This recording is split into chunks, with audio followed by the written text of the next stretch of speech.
that is on your screen here, or will be on your screen here in a moment. And so once you do scan that QR code, I really encourage you to keep that window open just so that you've got easy access to it, because we are going to be using that later on as well. And so all of the responses in Mentimeter are anonymous, so you don't have to worry about that. So the first question we want to know of is what is your geographic area? Where do you work? If you're outside of the US, please let us know in the chat. Go ahead and drop it in the chat, since we only have the United States map here.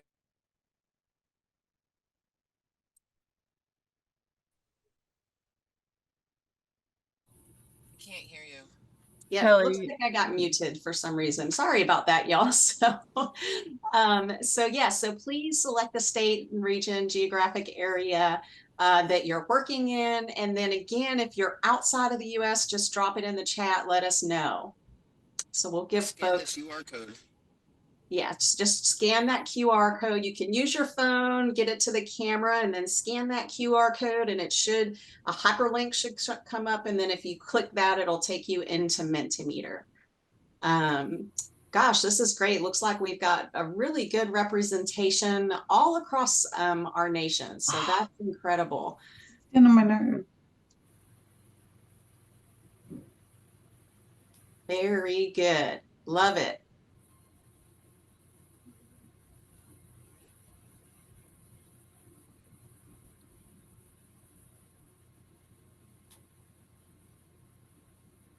Okay.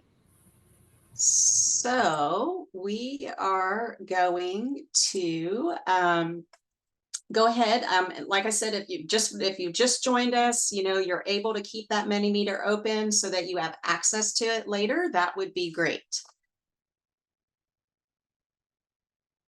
And again, looks like we've got representation pretty much from, looks like just about every state.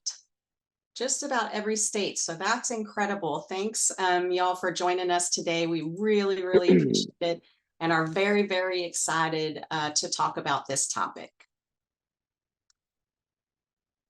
So we can go to the next Mentimeter now.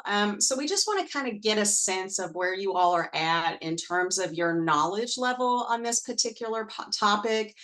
So if you could go ahead and enter your responses in terms of 1 being very low, you don't have a lot of knowledge on this topic, which is fine, and or 6 being very high in terms of your level of knowledge on this topic, which is also fine. So, or if you're anywhere in between. So if y'all could take a moment to go ahead and complete that piece and kind of gauge where your knowledge is at. I think that helps us, and then it helps the panelists too as we talk about this particular subject. We want to make sure that we're meeting you all where you're at. So what is your level of knowledge when it comes to substance use prevention for children and adolescents? We'll give folks a couple minutes there. While folks are doing that, also just want to mention, if you haven't had a chance to watch our 6-minute video called The 5 Facts About Substance Use Prevention for Professionals, please be sure to check it out after this event. You don't have to leave now and watch it. This conversation will still be very useful to you all. Rights as a compulsion.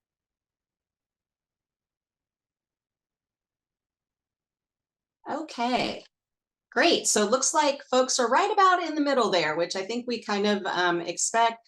It's sort of that curve. Some of you don't have a very high knowledge, others of you do, which I think is great. I think that conversation will still be relevant to you all. So thank you again for participating in that Mentimeter. So I'm just going to go ahead and quickly introduce myself. My name is Kelly Jones. I'm a senior program associate with the Center for Children and Family Futures. I've been with CCFF for about 12 and a half years, and I currently work in the Family Treatment Court Training and Technical Assistance Program.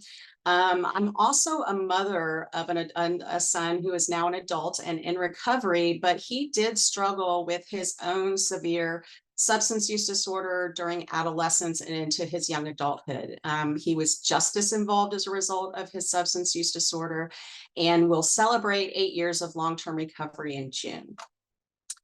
So we want to acknowledge OJJDP for their generous support of family treatment courts. They have supported the Family Treatment Court TTA program and a lot of the Family Treatment Court grantees throughout the years, providing funding to help support the implementation of and the enhancement of family treatment courts across the country. So we appreciate and want to take the opportunity to thank OJJDP for their generous support.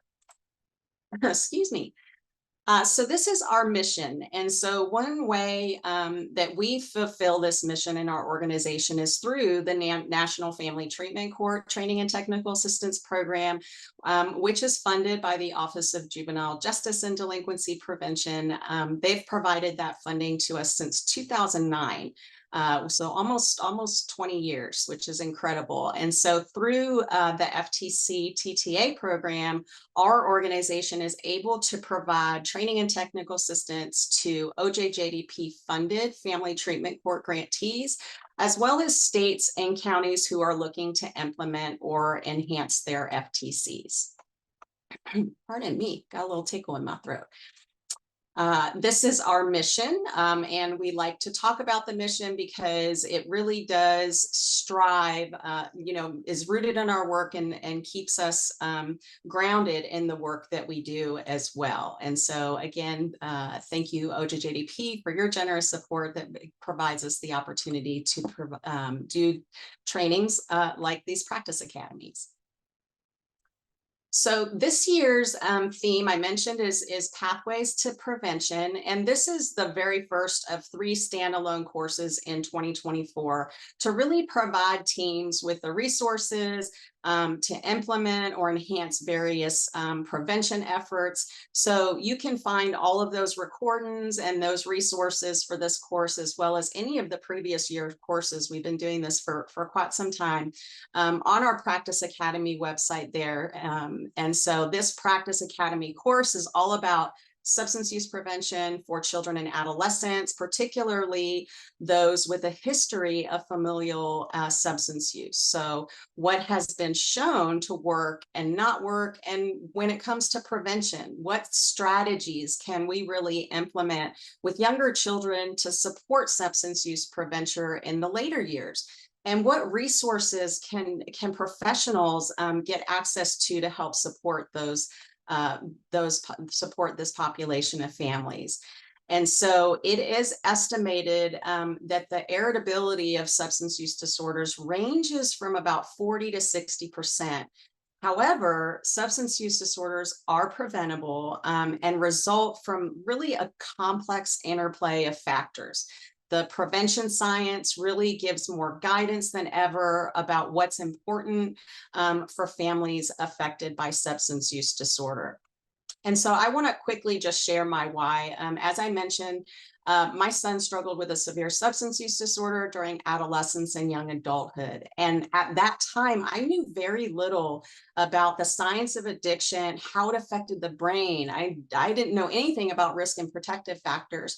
So instead, the approach during that time was really centered on fear and scare tactics, which did not work for my son. And so I often wonder, if I had been armed with more information, particularly as a parent, what his trajectory would have looked like. Of course, I am incredibly grateful that he is a success story. He's walking, talking proof that people can and do recover. So no matter how dire the circumstances of someone's struggle with addiction, there is always, always, always hope for recovery. So now we're going to go into another poll question about how often do you or your team discuss substance use prevention with the families you serve? Anywhere from not talking to them at all, 0%, all the way to 100%, that you're talking about it with all the families that you serve every single time you come in contact with them. So I would love to see, we'll give folks an opportunity again to answer this Mentimeter. Again, it's anonymous. I'm loving what I'm seeing. I'm seeing a lot of, yes, there are opportunities where you all do take advantage of that opportunity to talk to families about substance use prevention, which is great. Looks like on average looks like about 75% of the time, which is a nice little curve. We're seeing, it's what we like to see. And it's, in fact, I find it a little interesting that we see it kind of coming up more towards that 100% side more frequently. So that's incredible. That's great. So that's great. This is great for us to know as we dive into the content. So I'm going to talk through really quick some of those available resources from the Practice Academy webpage. I mentioned the 5 facts video that really outlines those core concepts related to this topic. We also have Ask the Expert videos, which are short interviews with each of our panelists, as well as a bonus interview with NIDA's branch chief of prevention research, Dr. Amy Goldstein. We've got also a companion guide that we will drop into the chat. It really summarizes that information about the 5 facts video and resources within our 3 N's framework: numbers, needs, and networks. And then in addition to that, on June 27th, we are going to host a peer-to-peer idea exchange that's really focused on this topic. So you can see the chat. We'll drop the registration link in the chat for that as well. A certificate of attendance is also going to be shared in the chat at the end of the session. So please feel free to download that certificate if you would like one. And we would really, really appreciate it if you, when we complete today's Practice Academy, if you would complete our registration. And we will, or I'm sorry, our evaluation. We'll drop that in the chat now too as well. Go ahead and open that link, and then you can fill it out after the event. This really helps us to do trainings, get your feedback about what we can do better or what other topic areas that you would like to see trainings on. So you could also use that QR code that was on the list. So today we are going to do a facilitated discussion with panelists based on the questions that were submitted with registration. That's going to take about 35 minutes. Then we'll do breakout rooms as well, where each panelist and staff is in a separate room. So you'll get to choose which panelist you want to go chat with. Feel free to move around those rooms. Also, during today's Practice Academy, please feel free to use the chat box throughout this meeting to ask questions of panelists, fellows practitioners, even our staff. Share resources with one another. Even if you've got resources, please feel free to drop those in the chat. You will be able to, in your breakout rooms, be able to unmute yourself, go off camera, on and off camera, and ask questions and really be interactive and talk with those panelists. And then in follow-up, we will post the recording, the chat box, and the resources on our Practice Academy webpage. And this slide you can see shows how to access your chat box, your mute and unmute button, as well as your stop and start video button. So I am just so incredibly honored to have such an esteemed panelist with us today. And I'm going to ask each of them to introduce themselves quickly, to just do a quick introduction about your name, the role, the agency, your role, what agency you work for, your work with families that are affected by substance use disorder, and if you're part of an FTC, what your location is and the size of your FTC. And so first, I'm going to hand it over to Keith and ask him to kind of set the stage for us. And I'll do this for each panelist after introducing, doing your name, role, and agency and so forth, to just add 2 to 3 sentences about what your elevator pitch is about substance use prevention for children and adolescents affected by parental substance use. Keith? Okay. Hey, everybody. Good morning to some, good afternoon, or maybe even good evening. My name is Keith Asantari. I'm a program manager at the Office of Juvenile Justice and Delinquency Prevention. My particular work with family treatment course isn't direct. I'm a funder. So I have the unique privilege of being able to see how these courses are implemented throughout the nation. My elevator pitch, it's needed. It's what we should be doing. We've moved from a model where we were able to provide treatment to putting a lot of the people that need treatment in correctional facilities, which we shouldn't be in. This allows us to take the more humane approach to not just lock people up, but to make sure that we keep families together. Great. Thank you so much, Keith. I appreciate just the work that you do at OJJDP to really support those efforts. Judge Giles, if I could have you just say your name, role, agency, what your FTC location, the work you're doing with families affected by substance use disorder, and then 2 to 3 sentence, what's your elevator pitch about substance use prevention for children and adolescents? Right. Thank you, Kelly. Good morning, good afternoon, and good evening as well to each of you. My name is Deborah Giles. I am a chancellor, which I oversee the Court of Equity in the 9th Chancery Court of the state of Mississippi. I also serve in the role of the Youth Court Judge for Sunflower and Humphreys County. I guess for me, we currently have both a state and a federally funded juvenile treatment court and family treatment court here in my district. I guess if I had an opportunity to give you my elevator pitch, I would say since being on the bench, I've seen a lot of trauma, substance abuse, mental illness affect children and families. It has had such a significant or profound effect on our juvenile justice system. And my desire is to see the juvenile justice system move in a direction in which it addresses intervention and prevention for our young people as well as our families. It is important that we look at these issues from a very holistic approach, meeting the families and the juveniles where they are, and to really hear them out, to see what they're dealing with, to address the root of the problem in order that they can have a better quality of life. And having served as a public defender for about 8 years before coming on the bench, I saw a lot of juveniles affected by substance abuse and trauma and mental health issues, and that was having a profound effect on them going into the correctional facilities.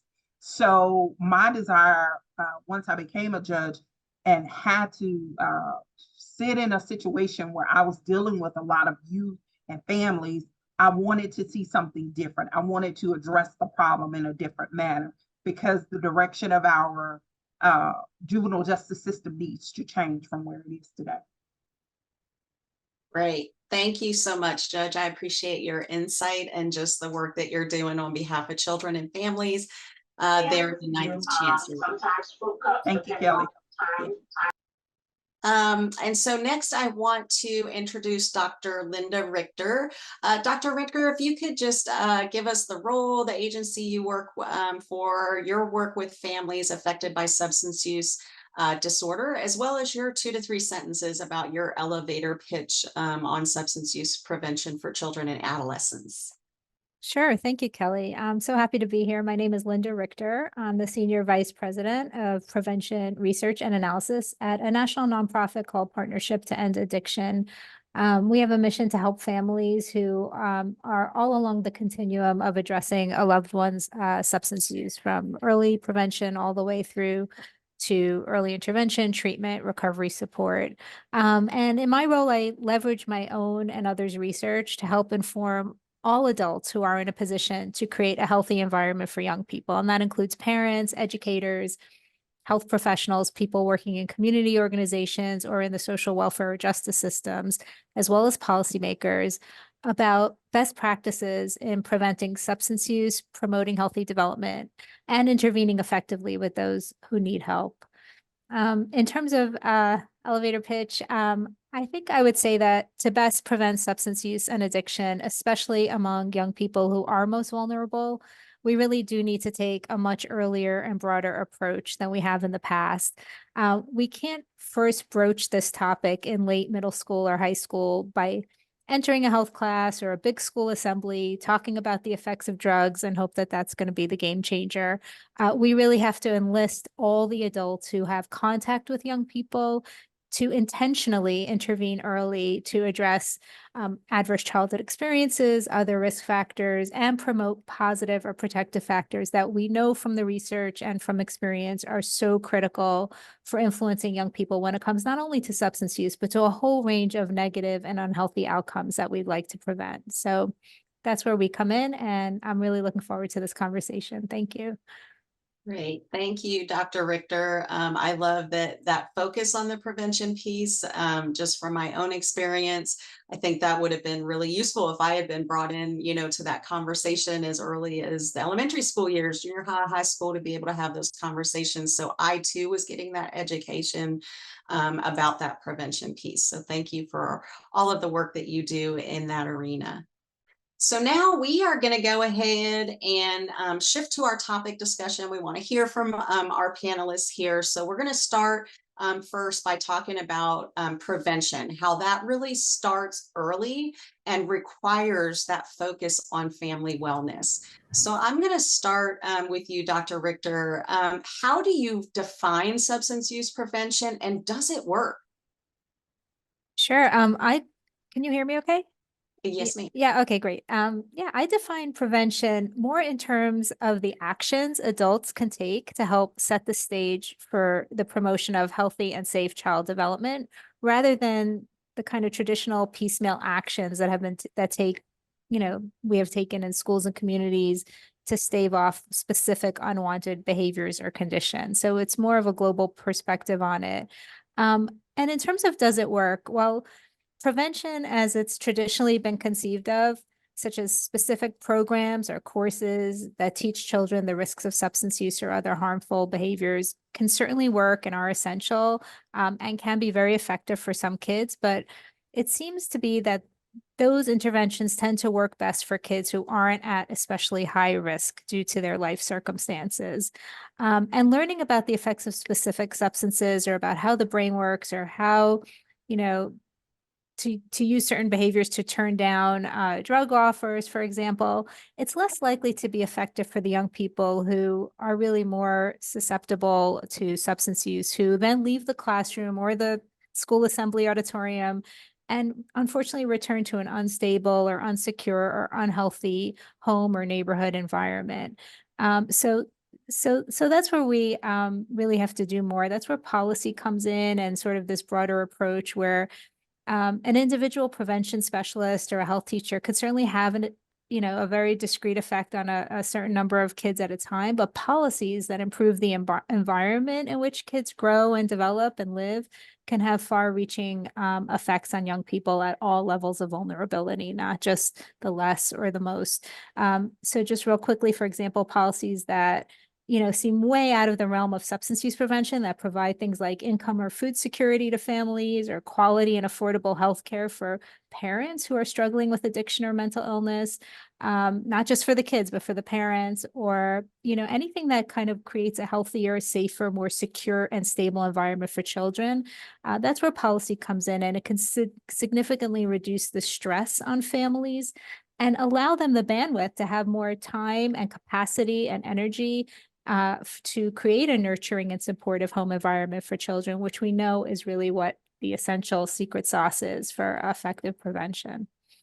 I love that. Thank you so much for sharing. I love how it's really the focus on the entire family early, to talk about things like trauma, risk, protective factors, so that the whole family is educated, and then the community can come together, and systems can come together collaboratively to really provide those services to support that family and improve those outcomes. That's incredible. Keith, I want to ask you next. And when it comes to substance use prevention, whose responsibility is it? Parents, schools, treatment agencies? I would love to get your perspective. Sure. I mean, When I saw that question, I laughed a little bit because the question is we answered the question. It's everybody. Everybody plays a really big piece. One of the things that I really enjoy about the Family Treatment Court portfolio is just seeing particularly how folks are using the standards and bringing so many different team members from different disciplines together to get things done. And that is how the treatment should be taking place. It's important that the parents are involved, children are involved, all of the different government agencies, the leaderships. I know we're talking about evidence-based practices in a little bit, but it just, there's something about making sure that as long as you have a table and you have seats, you're willing to allow people to come to that table, sit down and be a part of a recovery plan. Absolutely. Thank you for that perspective. I couldn't agree more. I know just in my own personal experience what that looked like, having access to treatment and services that really focus beyond my son as like the client and included us as family, because you don't know what you don't know. And I know as a mom, I engaged in behaviors that I thought was helpful that I realized were actually counterintuitive to his recovery journey, thinking I was being a good mom and doing the right thing. So there were things I had to learn as a family member along the way. And I think it highlights that importance to what you're getting to, Keith, about the whole family, all of the systems. We're all responsible for that prevention piece. So, Judge, I want to turn to you. Why, in your experience, why is adolescence typically really targeted as that time for substance use prevention work? And why may this approach not work? Why? I think the why starts with one, being a youth court judge. I deal with children who have delinquent matters. I deal with children who are part of Child Protective Services. So it is important to start very soon because, as Dr. Richter said, that a lot of kids who have these substance abuse issues, they're seeing it very early. They're seeing it in the home. So you do have to start with the middle school students, the elementary school students. You have to start those methods of prevention there, because the children that we serve, they're being traumatized. They're seeing drugs in their home. They're seeing mental health issues in their home. They're experiencing trauma themselves. So it's important to start really, really early as far as your method of prevention. When it doesn't work, and that's where your intervention comes in, is when these children are already exposed. The high schoolers, some of your middle school students, they're already exposed to substance abuse from their home. They're exposed to violence in their home. So your methods of intervention come in at that juncture. Great. Thank you, Judge. I just appreciate your perspective because I know that in that community that you work in, that you are very connected to the community and really looking to change the perspective and even the culture there in the court where that involvement does move to prevention and that, hey, we are here to help and support you and not to necessarily punish you. Linda, did you have anything to add to that in terms of adolescence being targeted as a time for prevention work and what that might look like? Sure. So I think adolescence is targeted because that's when substance use behaviors typically emerge. So it makes a lot of sense in a way because that's when it's top of mind for parents and for teachers and for the kids themselves. And also when the prevention messages might have more resonance and seem most relevant. So if you're going to talk to second graders or to parents of second graders about the risks of marijuana, it's going to go over their heads and not be attended to. So it makes sense. And the other reason is also because adolescence is a life stage of intense brain development. And it's that brain development that makes adolescence most both likely to try substance use and experience both its positive and negative effects, and to use it most intensely and have the most intense effects on the brain. So it's really critical at this age. But the problem is that if we only start once kids are in adolescence, we're sort of missing a massive opportunity to intervene when we could really kind of reduce the risks at that stage. So we know that the seeds of so many of the predictors of whether or not an adolescent will use substances or experience its effects are planted much earlier in life, as we've all been saying. In some cases, it starts in utero for those who are exposed, to substances. That can have an effect. In many cases, it continues through every stage of child development. And if we first just address substance use in adolescence, we're really missing the boat. In terms of being able to target those primary risk factors for youth substance use that are in play at every life stage way before adolescence. So it makes sense to hit the adolescent age group with prevention messages, but if that's where we're starting too late. Great. Thank you so much. I Sure. love that you're highlighting that it is really like that age appropriate messaging too, to start earlier, but ensure that that messaging is really age appropriate for the children and including those family members really to promote that health and wellness. So I want to do a little bit of a shift now. We're going to go ahead and talk about prevention science because we know prevention science has really taught us a lot about risk and protective factors, particularly for substance use and substance use disorders. So Linda, in terms of, can you just sort of tell the folks today that are joining us, describe, what prevention science is and what important things has it really taught us recently?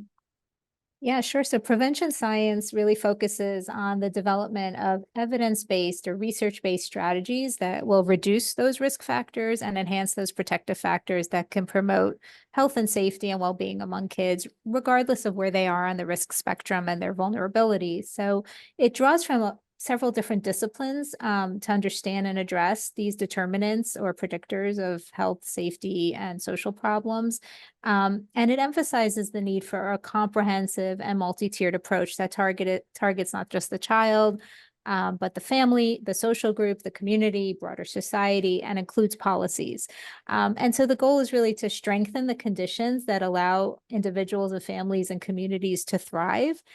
And it's really significantly changed how we approach societal problems in general, including youth substance use. It has broadened the targets of the interventions from, as we keep saying, from the kids themselves and the particular issue of interest to the environments in which kids live and grow, and all those complex interrelated factors that really influence individual behaviors that we're concerned about. So again, instead of only teaching a classroom of 10th graders about the effects of, let's say, marijuana on their brain and checking the prevention box, prevention science kind of guides us to a much more comprehensive approach that incorporates things like fostering social and coping skills in youth, and building resilience and educating parents and other caregivers about how to communicate effectively with kids and become a trusted source of information and support for them.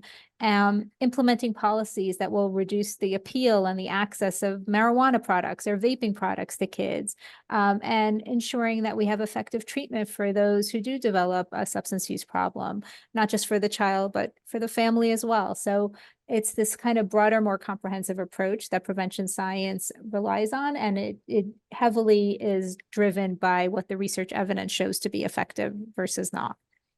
Great. Thank you so much for giving us that overview of the prevention science. I wish I had had that many, many, many years ago when my son was struggling with substance use. I think that's an important thing for families to get early access to. So I'm going to turn it over to Keith. What risk factors are often prominent in children and youth that are affected by parental substance use and in crossover youth? Are there certain questions that you'd suggest professionals ask youth and family members to help to assess that risk?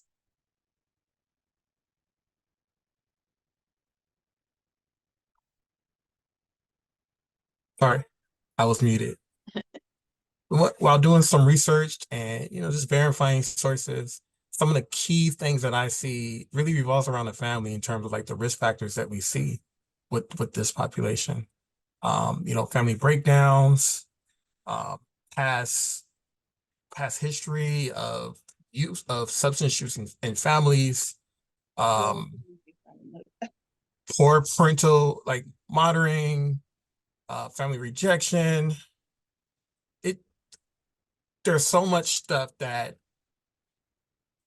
we could address by working with the family. So some of the advice that I would give to professionals working with these families that are experiencing substance use disorders is to really try to understand the family dynamic, understand what's happening, their past histories, their connection with the community, and making sure that they're creating an open and safe space for the families and for the members to just really be honest about what's happening, to talk it through. Absolutely. Thank you, Keith. I know in the work that we do with family treatment courts, we often, and I think this applies to any treatment court and really any system that you're working with. If you're working with this population of families, asking questions to help assess that risk, like you said, Keith, because those risks vary from family to family. And so sometimes getting just some of that history about what has that family's involvement in the system look like. If it's a parent, were they a youth in foster care? Did they experience that crossover into juvenile delinquency and then into that, because we know what that trajectory looks like in terms of that foster care to prison pipeline. So just getting as much information as you can from families to be able to assess that risk. And like you said, as professionals, when you do assess that risk, it's not just for that particular client, but really for the whole family, because some of those risks may be just basic needs like housing or food insecurity or transportation, things of that nature. So I like how you're focusing on getting the whole picture for families that are involved in any system. Judge Giles, I'm going to hand it over to you. So what protective factors can professionals really support families and put in place that can be put in place for children and youth? Kelly, I'd like to actually piggyback off what Mr. Towery said, Sure. and it is actually meeting families where they are, looking from a holistic approach, trying to figure out how we got here is number one. And once we figure out how we got here, it may be some type of trauma or something that's going on, but how we got here, and then looking at the risk as far as well as their needs moving forward. So addressing things such as conflict resolution, positive behavior, positive attitudes toward school, toward families, increasing our students' level of self-esteem. And what I like about some of my staff, and again, I don't do this alone. So let me say this, I'm just the judge. So I have a group of fabulous people on staff who do all the hands-on, because as a judge, I can't do as much hands-on as I would like. But some of the things that they do, they show up for our young people. Whatever they have going on at school, they're there. They encourage them. They're their cheerleaders for whatever's going on.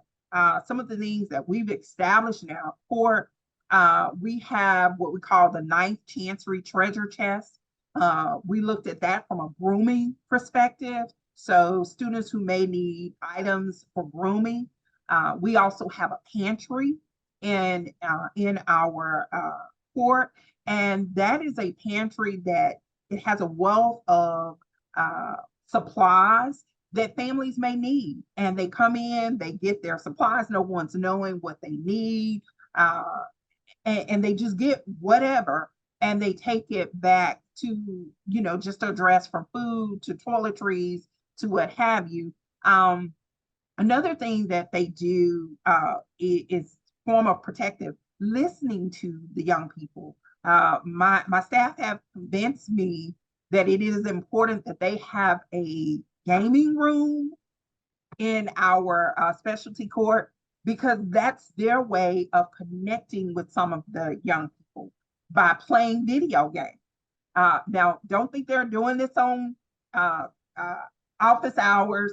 A lot of this goes on after hours, on the weekends, that they're there, but they're creating an atmosphere, not only addressing the issues of the child, but addressing the needs of the family. So whether mom is without a job or dad is without a job, they're providing information and literally assisting them, whether it's getting an ID, whether it's going to fill out a job application, whether it's deciding on a career.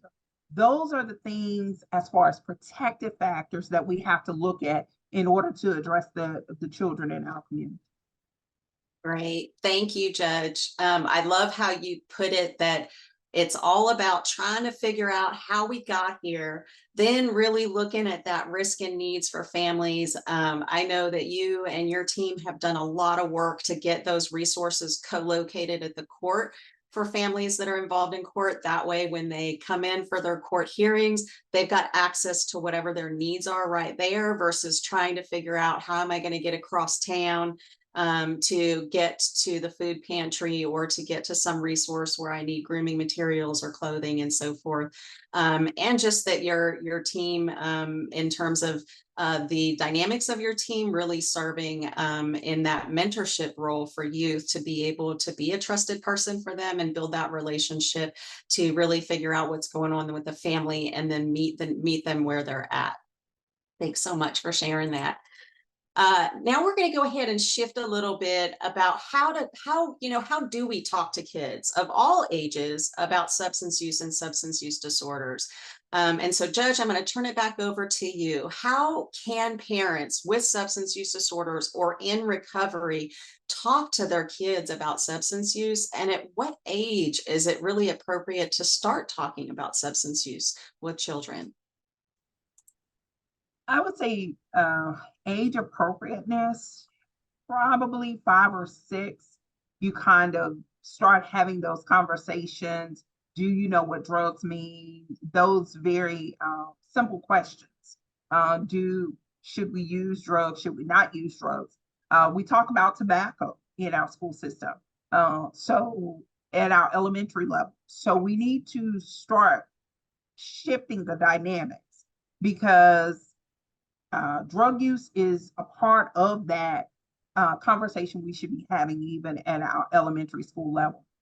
I think for parents, it needs to come from a place that you need to be very honest with your child, how you got there. Children want honesty. That's what they struggle with from us. They need you to be present. They need you to be honest. And they need you to be accountable. And so you have to let them know, yes, I'm vulnerable, I'm accountable. How do I change this? So I think starting at that place, I heard something the other day, which was very enlightening to me, which someone said, you are not your child's friend. You will never be your child's friend. You are the parent. So as long as you remain in that role, be friendly, but not be their friend. And own up to whatever struggles that you may have. Counseling is important. And I think sometimes we all struggle with how to have those conversations. And maybe you do need a neutral person to begin to have those conversations with. But I do think it is important that parents be honest, accountable,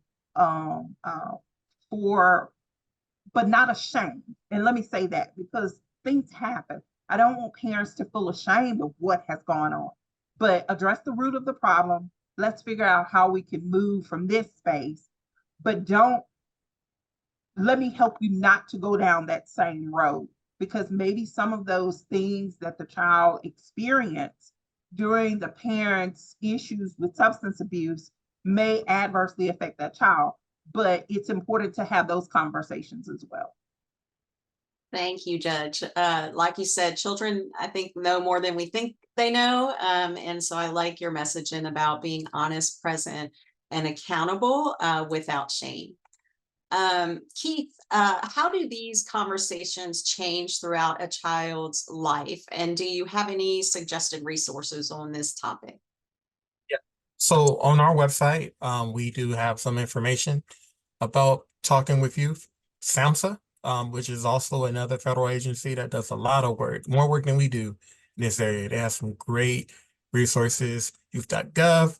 There's a lot of different resources. I know that we'll be sharing links with everybody, so please check those out.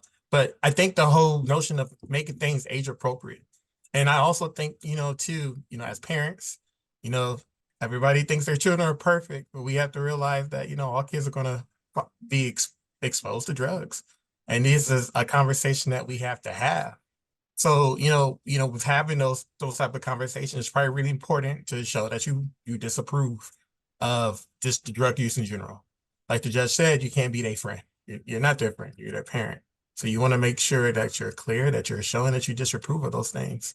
And it's not that you're trying to be like, quote unquote, a helicopter parent or overprotective parent. You're just trying to really make sure that they know that you care about them, which, leads me to tell you that you want to show that you care about your child's health and their well-being. And most importantly, their success. Growing up, I'm from LA originally, and I can tell you, growing up, you see a lot of people walking the street, wandering the streets all hours of the night, searching for that next fix. And that's all they're doing, with their life. And it's just something sad that you see, and you want to just make sure you're telling your kid that you want them to have the best success that they can have in life. And, using those substances might lead them down a path where they may not be able to recover from. You also want to make sure that you're a good source of information, right? If you don't know the answer about something, thank God we live in the age of Google. And now even with the AI, there's a lot of things that you can kind of find out that will be able to kind of really put that out for you. So making sure that they feel that you're giving them information, other than saying, oh, it'll kill you, right? I mean, because that's the standard response that a lot of people give. But, just actually give them credible information so they feel comfortable coming to you. That you're also paying attention to them. You're checking their whereabouts, you're asking those tough questions. Who you hanging out with? What y'all doing? Walk past me, you smell a little funky. What's going on? Like making sure that you are telling them that you're paying attention and you're discouraging like any of those risky behaviors that they might have. And then what we all do with our kids is just continue to build them. So building their knowledge, building their skills, and teaching them strategies to avoid, going down the road of using those drugs. Those are things I think you can have. YouTube has this great video where they always break down like a large concept, first for like somebody that's maybe in kindergarten and all the way to somebody with a PhD level. And you'll notice like in those videos, they meet the child where they're at. And I think that's really the message I really want to drive here. Great. Thank you, Keith. And we'll get links to those resources and make sure that those get in the chat too, to really have those age appropriate conversations with children. Linda, can you give us any of your thoughts and feedback about what to say and not say when it comes to this particular issue, as well as any suggested resources that you have on this topic? Yeah, sure. I very much agree with what Keith said, but I always like to stress that every family and every child is different. So I'm loath to kind of say, this is how you do it, and it's always going to work. There's no singular way to talk with kids that will definitely work or not. But, that said, that we could, again, look to the research evidence, which strongly points to the benefits of taking an approach that's grounded in the concern for the child's health, safety, and their ability to realize their goals and their potential, as opposed to an approach that's grounded in threats and punishment and surveillance and fear. Those might seem logically to make more sense, especially when a parent is very concerned in the moment about something, and I completely understand that approach. But in the long term, it's less likely to reap the rewards that we're trying to achieve than, this more open sort of health and safety-based approach. So what we want is for our kids to see parents and other concerned adults as their partners in their health and their well-being, not their adversaries. So we want to share factual information with children about substance use. We want to listen more than we talk so that we can really understand, why are they interested maybe in using? Are there other ways we can help them think of healthier or satisfying ways to meet those needs or those motivations? You want to withhold judgment. So if they say, oh, my friend is using X, Y, and Z, and your reaction immediately is horror, that's sending a message to the child that down the line, you're not the one they can come to. You want to keep the lines of communication open, essentially. That's the key. And that will get parents much farther than simply lots of warnings and threats and, these big pronouncements about, the things that they believe in. In terms of resources, my organization, Partnership to End Addiction, this is really our sweet spot. This is what we focus on, which is providing great resources to parents and caregivers about how to start these difficult conversations, how to continue to have them throughout a child's development with very age-specific guidance. As Keith said, there's great information through SAMHSA. They have a terrific new initiative called Talk, They Hear You that helps parents kind of have those words and conversation point starters for different types of substance use for children. There's other great organizations, Child Mind Institute gives a lot of good resources on this, but I'll have to plug my own because we have great free resources that are really specifically targeted to this issue. Great. Thank you so much, Linda. I love that there's been so much resource development over the years on this topic about actually how to have those conversations, because they are very, very difficult conversations to have. Yeah. We've got about 3 minutes before we want to go to our breakouts, but I do want to talk about evidence-based strategies and interventions. So, Linda, can you share just briefly about some of the few strategies or interventions that are proven to work with different age groups, such as 0 to 5, 6 to 12, 13 and over? Sure, I'll try and keep it quick. So typically it's policy things, and then there's what the parents and families and other adults could do. So for 0 to 5, again, the goal is to really develop this secure parent-child attachment and to start to really foster children's resilience skills, which we know is so essential here. So on the policy side, we need, again, policies that will ease the burdens on families so that they can focus on this and kind of giving the attention they need to their children. And have that bonding and affection.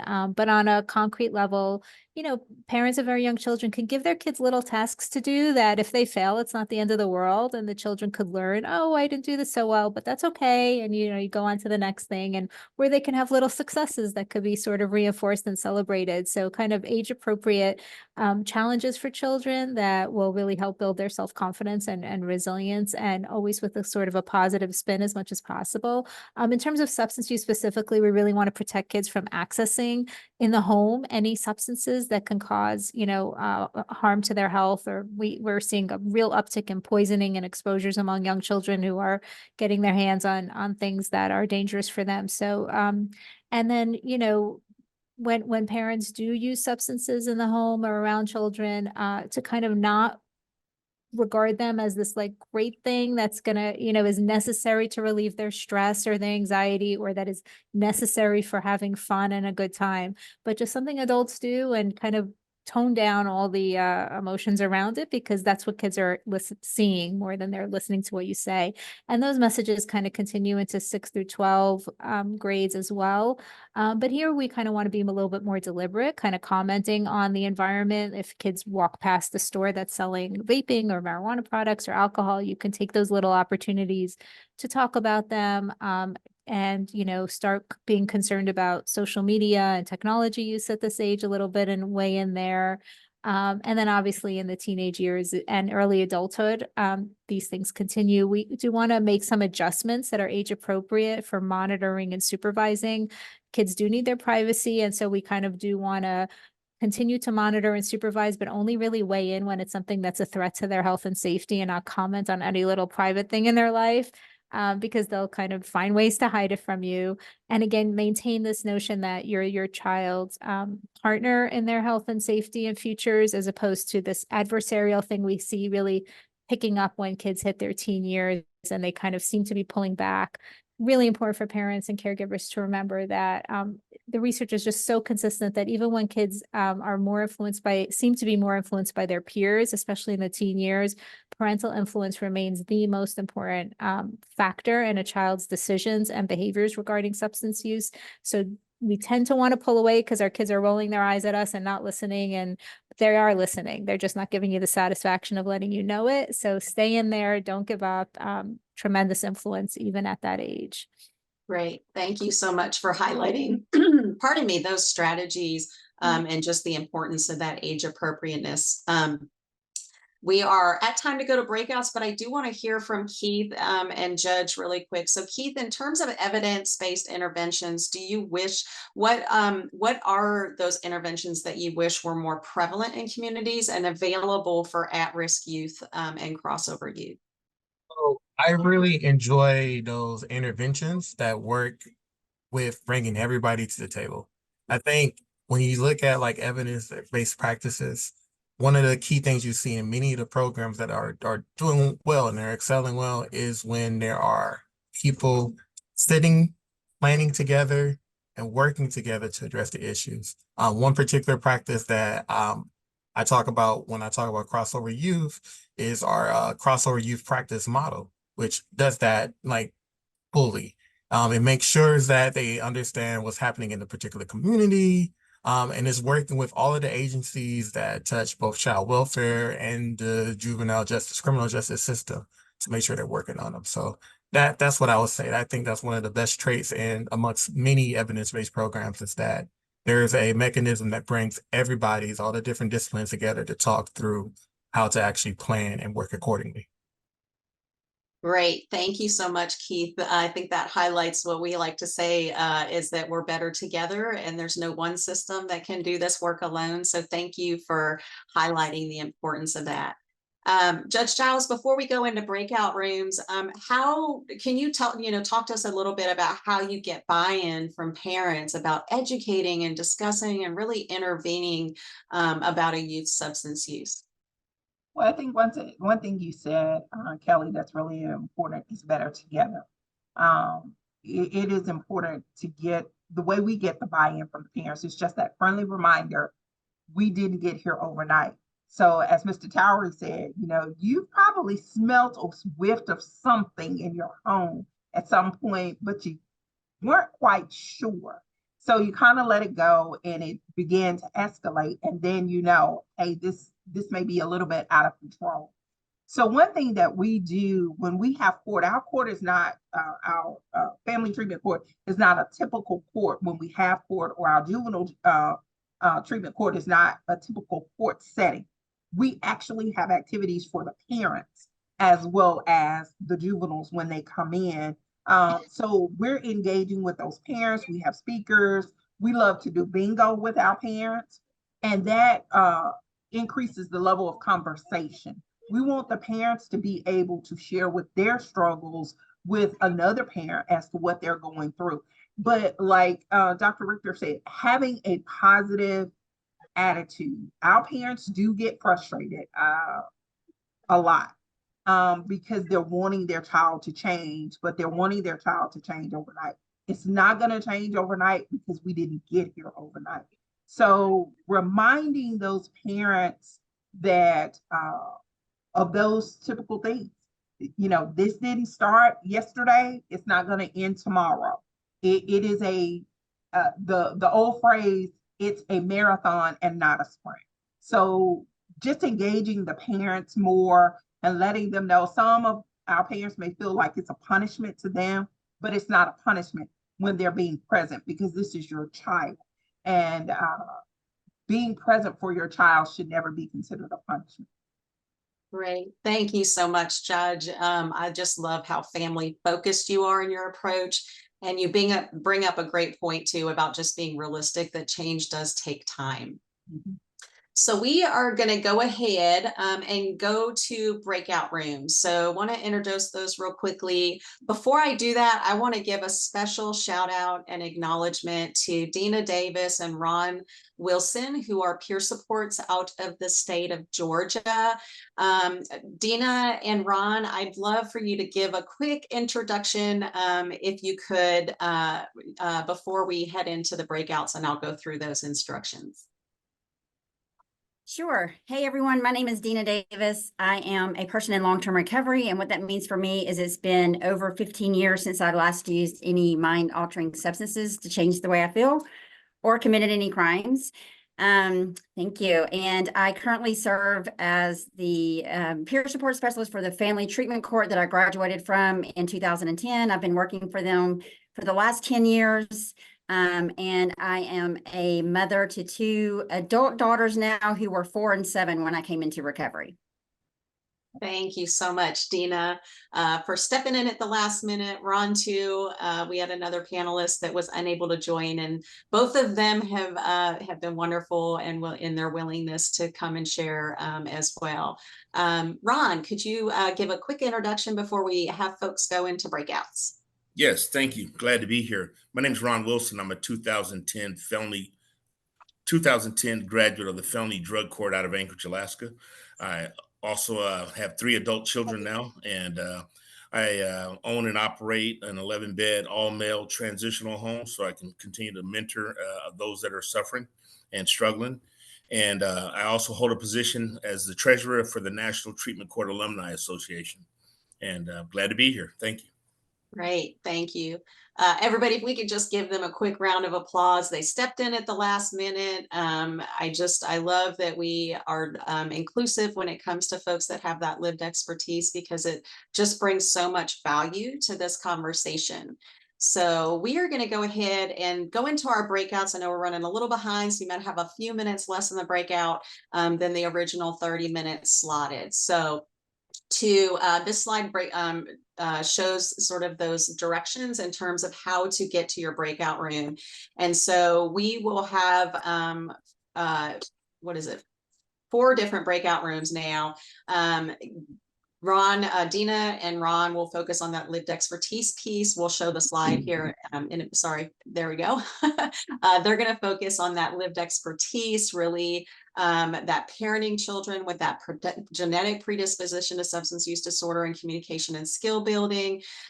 Keith's going to focus on that crossover youth prevention, treating substance use, as well as federal funding for evidence-based practices, if you're interested in that. Judge Giles is really going to focus on the work that she does in terms of the community and family engagement and talking to youth about substance use, including her experience in family treatment courts and juvenile drug treatment courts. And then Dr. Richter will talk about the prevention science, those risk and protective factors, and an early and broad approach to intervention. And so we will have those breakout rooms come open. And I know we had it on the previous slide, but if you do those 3 dots where it says more, it should come up where those breakout rooms will open. You'll select which room that you want to go to, depending on which panelist you want to hear from. We'll have our staff in there too. If you get in a wrong room or you want to jump out of a room, please feel free to do that. If you need any help or support from us, please reach out to us here. I will be here, as well as Tessa and some of our support staff. So if you have any challenges, we can make sure that you get to the room that you're wanting to get to. I know we've got a lot of folks, so we'll have several staff in those rooms too to help facilitate that discussion. And we'll see you back here in about 20 minutes or so, so that we can do a quick report out and then close out this Practice Academy. So if you have any challenges getting to a breakout room, again, please let us know. We'd be happy to get you to the room that you're looking to be in.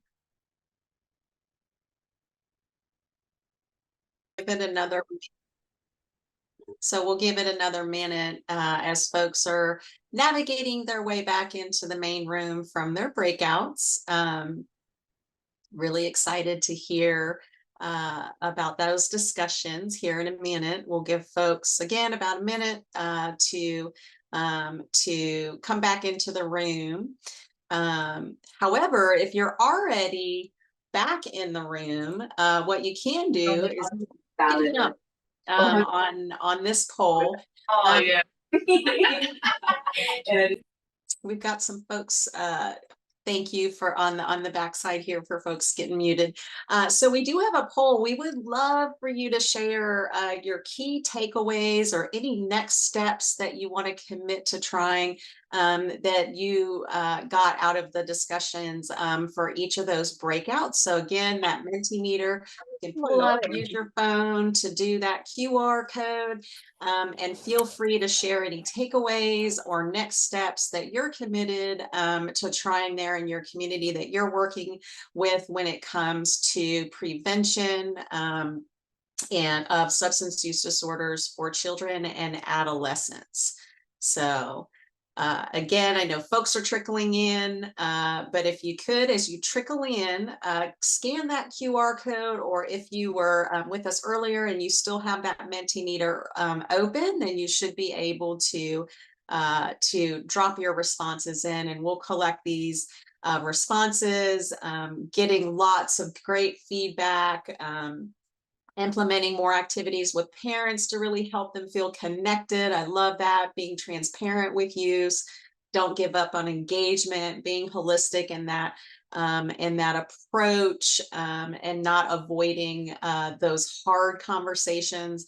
Love all of this. Sounds like you all had some really, really great fruitful discussions. I agree, Ron and Dina, very inspiring. I think people in recovery are the most resilient folks that you will ever come across. And so just thank you again, Ron and Dina, for just jumping in last minute to join this Practice Academy. I know that can be sort of challenging and a little intimidating to do. So we just appreciate your passion and your willingness to be able to jump in last minute to join us. So thank you again. So now I'm going to go to the panelist close off. We got about 3 minutes. So Keith, Judge, Dr. Richter, if there's one thing that you hope our audience today does as a result of that conversation, what would that be? And Keith, we'll start with you, then we'll go to Judge and then to Dr. Richter. Sure. I mean, one thing that I hope was learned and that the message was received is that everybody on this call has the answers and they have great ideas about how to actually treat families. And we want to see that. So the one thing I want to make sure is, like, applying for federal funding shouldn't be a barrier. We will work with you. If you get that into us and you have a great idea, even if it's not quote unquote evidence-based yet, but it's something that might be working, apply. And that's treat the people in the community like they should be treated. Great. Thank you so much, Keith. Judge, anything that you want to share about your hopes for the audience today to take away as a result of the conversation today?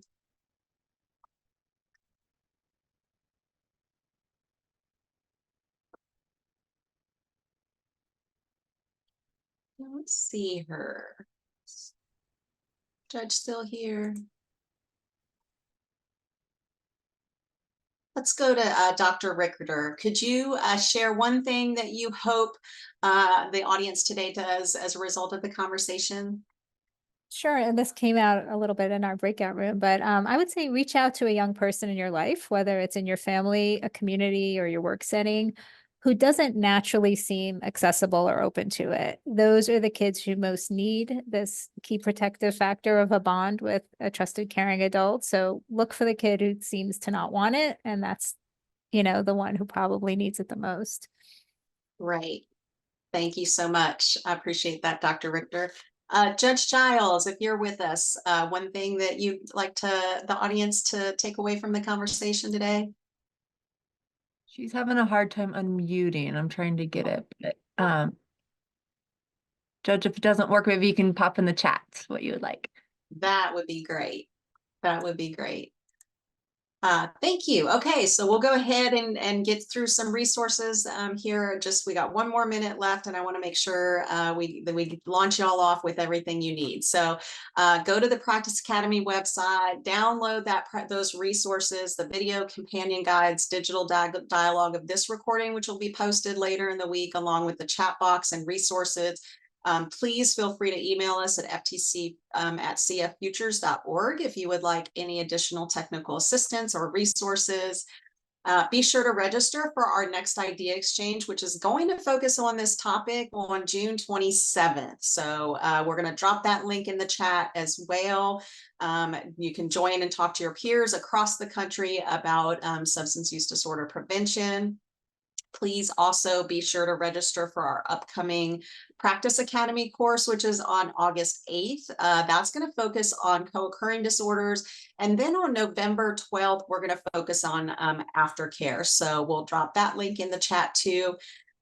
You will get a certificate of attendance today that we're going to share in the chat box. So please download that certificate from the chat if you would like one. If you have trouble or are joining from your phone, please email us at ftc@cffutures.org to get a copy of that certificate. And then join our, this is our evaluation. Again, we shared this at the beginning, but we would really like to know, give us your feedback about today's Practice Academy. That link is posted in the chat, and then we will also be following up to email with resources and so forth. Also, please join our listserv. Those links are in the chat, or scan those QR codes. And again, we will be sure this will all be posted on the website. So if you're missing any of this, we can make sure that you get access to it. And please don't hesitate to reach out to us. We're here to support you in your efforts when it comes to substance use disorder prevention. We'd be happy to connect with you to help support your efforts in your community. Thank you all so much for joining us today. Special shout out to our panelists. Thank you for the time you took to join us today and share your insights. And a special shout out to Dina and Ron again for just joining last minute. We just appreciate all of you and the work that you do on behalf of children and families. Have a great week, y'all.